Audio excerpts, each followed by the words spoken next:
Oh hell internet, I'm Ashfelt Pilgrim and I live in Bangkok, Thailand. Now, Thailand is often represented as being a particularly sexually diverse place, and a few peculiarities notwithstanding, I'm not sure that's any more true than for any other part of the world. However, one thing they do have an awful lot of is pronouns. I'm not sure how they stack up to other countries, but they do have more than English, and in this video I'm going to go through some of the pronouns that they use and how they work.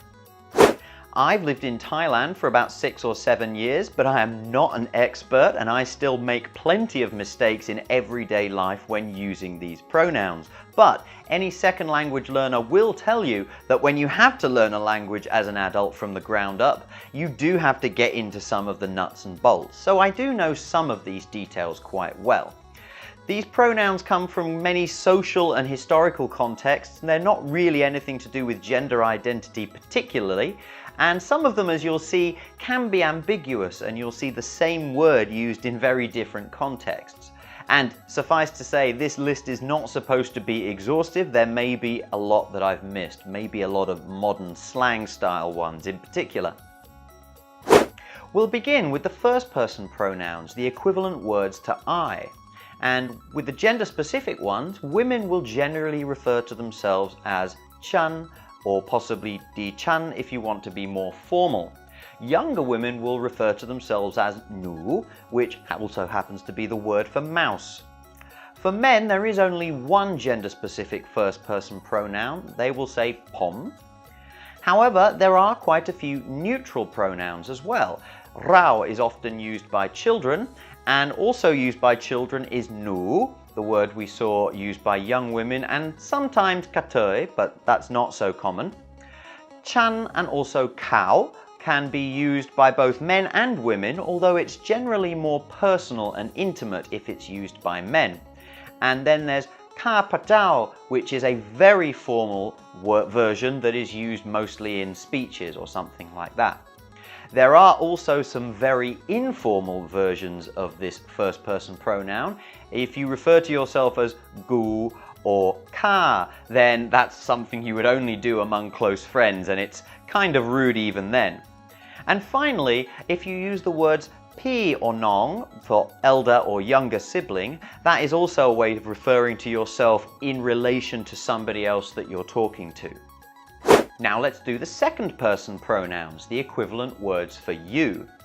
For women, they can sometimes say ter or tuaeng if they're among close friends. And there's also one you'd use for very close friends, a prefix that's e. You put it before their name, and that is a very kind of almost vulgar way to refer to a friend. You wouldn't use it for anyone else.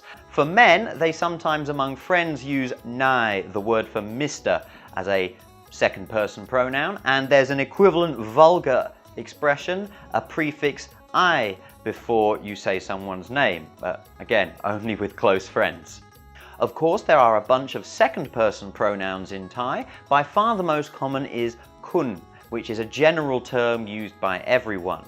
If you want to be really polite, you might call someone tan. And if you're talking to children, you might use the word rao, which we saw before in the first person. Also used for children is that word nu, and this is also used for young women once again, although it can be relative in the age gap. I once saw a woman in her 60s refer to a woman in her 30s as nu.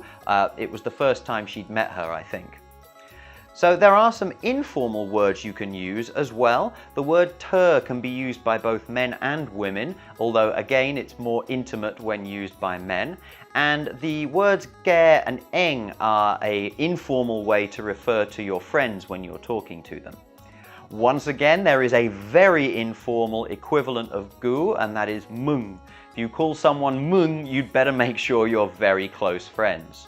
And finally, once again, the pi nong can be used, the elder-younger sibling relation, to kind of put yourself in a social context with someone else.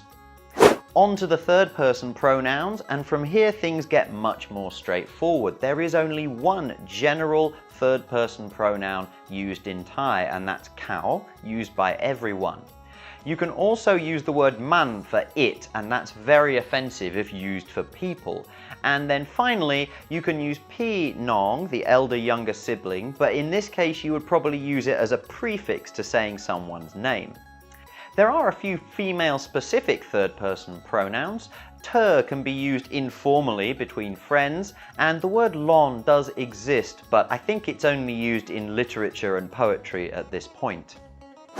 And like that, we're on to the plural pronouns, which again are pretty straightforward. The general word for we is rao, and we've seen that before in some of the other persons. If you want to be a little more formal, you can say puak rao, and puak is a sort of general prefix for plurality in anything. You can also talk about a number of people. Rao song kon is we two, or the pair of us. And if you want to be sort of abstract about a group of people or a population, you might say kon rao, in other words, we the people. With they, you just use the general third person pronoun, kao. And if you want to be a little more formal or a little more specific about the group, then you'd say puak kao.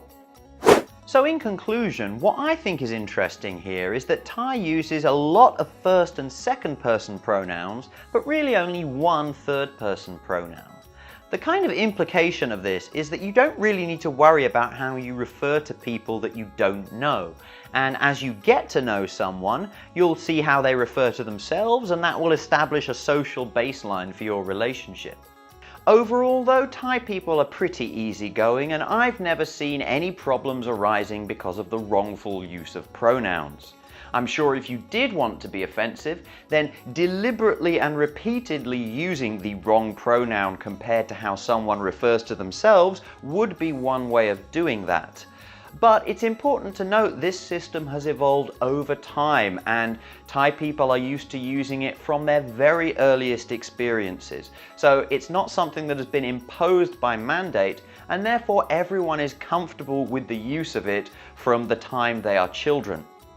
But I hope you've enjoyed this video and found it informative. I've tried to find as many of the details as I can, but it's likely I've got some things wrong. So if you are Thai, I would very much like to hear of any mistakes that I've made down in the comments section, and any other comments that anybody has.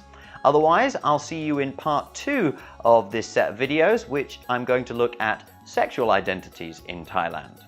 Bye for now.